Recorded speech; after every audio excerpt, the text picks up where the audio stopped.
Τα φράγματα. Ζωτική σημασία για την Θεσσαλική πεδιάδα είναι τα φράγματα που πρόκειται να γίνουν και στα περιοχές των ποταμών της Θεσσαλίας. Αν δεν μας απατάει η μνήμη, το Υπουργείο Δημοσίων Έργων προ 4 ετών, επί υπουργείας του συμπατριώτου μας κ. Σόλωνο Γκίκα, είχε αναθέσει εις 2 τεχνικά εταιρείες την ανάπτυξη προμελέτης κατασκευής των φραγμάτων αυτών, η οποία και επερατώθη τον ίδιο ή το επόμενο έτος.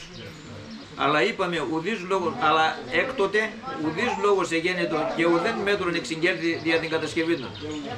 Η σιωπή αυτή του εν λόγω Υπουργείου ψιθυρίζεται τώρα υπό τον κατοίκον της Θεσσαλίας, με συνέπεια να έρθει και πάλι το θέμα αυτό στην επιφάνεια με εντονότερον από κάθε άλλη φορά ενδιαφέρον.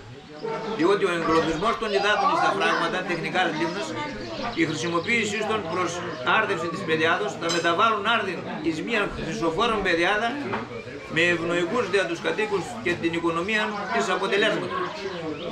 Οι τεχνικοί που συνέταξαν τη μελέτη και επί της γεωργίας ειδικοί δεν αποκρύπτουν την μεγίστη ωφελημότητα των τεχνικών αυτών έργων.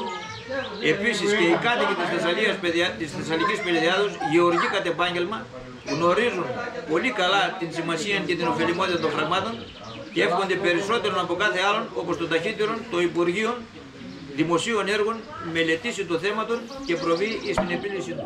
Θεσσαλικό μέλλον πότε? Θεσσαλικό μέλλον 1η Σεπτεμβρίου 1964. Πόσο έχουμε τώρα? 2024. Προ 60 χρόνων. Δεν να μην είχε αλάβει ο Γιώργος Παπαδρέας.